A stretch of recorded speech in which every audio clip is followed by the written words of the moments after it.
In terms of color, when I'm doing historical exhibitions or things that deal with a specific culture, I try to find a color that is appropriate to that culture. And in this instance, my travels through Southwest China revealed this sort of rich, deep, antique Chinese red that seemed prevalent in this area of China and something that I felt was appropriate to this exhibition.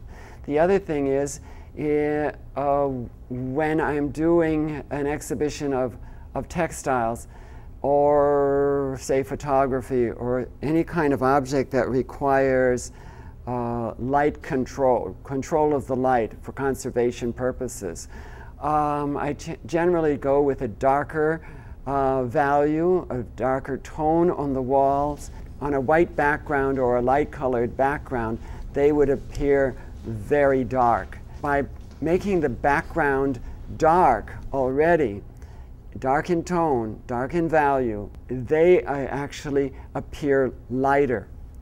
Also, it's a way of making it easier for people to actually see the objects because they don't have the glare, the brightness of a light background surrounding the object itself. You know, I deliberately worked on selecting a color that is dark and that was of an intensity that was soft enough that it would work with these objects. Fortunately, the little color sample that I brought from China, I mean, we looked for fabric in Taiwan to use as a background for some objects. And when we placed it next to almost all the objects in Taiwan, when we were reviewing the exhibition or working on the exhibition in the summer of 2007, it just was absolutely a perfect color for them. The tones in the fabrics looked very good against this rich, deep red.